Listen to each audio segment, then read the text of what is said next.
കാർഷിക വികസന കർഷകക്ഷേമ വകുപ്പിന്റെയും കോതമംഗലം ബ്ലോക്ക് പഞ്ചായത്തിന്റെയും സംയുക്താഭിമുഖ്യത്തിൽ കശുമാവ് കർഷകർക്ക് പരിശീലന പരിപാടി സംഘടിപ്പിച്ചു. കശുമാവ് കൃഷിയിലെ നൂതന സാങ്കേതിക വിദ്യകൾ എന്ന വിഷയത്തിൽ ശാസ്ത്രജ്ഞർ ക്ലാസുകൾ നടത്തിയ പരിപാടി കോതമംഗലം ബ്ലോക്ക് പഞ്ചായത്ത് പ്രസിഡന്റ് ഉദ്ഘാടനം ചെയ്തു. കാർഷിക വികസന കാർഷിക ക്ഷേമ വകുപ്പിന്റെയും കോതമംഗലം ബ്ലോക്ക് പഞ്ചായത്തിന്റെയും സംയുക്താഭിമുഖ്യത്തിലാണ് കശുമാവ് കർഷകർക്കുള്ള പരിശീലന പരിപാടി സംഘടിപ്പിച്ചത്. പരിപാടിയുടെ ഔദ്യോഗിക ഉദ്ഘാടനം Kothamangalam block panchayat president PAM Basheer നിർവഹിച്ചു.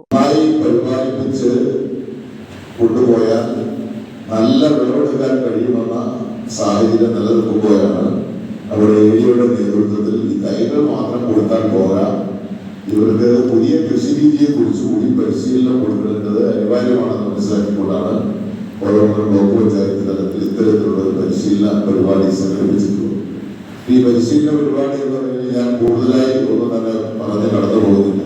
കോതമംഗലം ബ്ലോക്ക് പഞ്ചായത്ത് വികസനകാര്യ standing committee chairman Jomy Thekkekara ചടങ്ങുകൾക്ക് അധ്യക്ഷത വഹിച്ചു. ചടങ്ങിൽ കേരള സർവകലാശാല മാടക്കത്തറ കശുമാവ് ഗവേഷണ കേന്ദ്രം മേധാവി doctor Jalaja S. Menon, assistant professor Ashish എന്നിവർ കശുമാവ് കൃഷിയിലെ നൂതന സാങ്കേതിക വിദ്യകൾ എന്ന വിഷയത്തിൽ ക്ലാസുകൾ നയിച്ചു. കോതമംഗലം കൃഷി അസിസ്റ്റന്റ് ഡയറക്ടർ പ്രിയമോൾ തോമസ് സ്വാഗതമർപ്പിച്ച ചടങ്ങിൽ ആരോഗ്യ വിദ്യാഭ്യാസ standing committee chairman James Korampel ആശംസകൾ അർപ്പിച്ച് സംസാരിച്ചു. ചടങ്ങിൽ കോതമംഗലം ബ്ലോക്കിലെ വിവിധ കൃഷിഭവനുകളിൽ നിന്നുള്ള കർഷകർ, കൃഷി ഓഫീസർമാരായ ബോസ് മത്തായി, സണ്ണി KS, മറ്റ് കൃഷിഭവൻ ഉദ്യോഗസ്ഥർ എന്നിവർ പങ്കെടുത്തു. News bureau, Kothamangalam. ഓം നമോ ഭഗവതേ വാസുദേവായ ധന്വന്തരയേ അമൃതകലശഹസ്തായ സർവാമയ വിനാശനായ ത്രൈലോക്യനാഥായ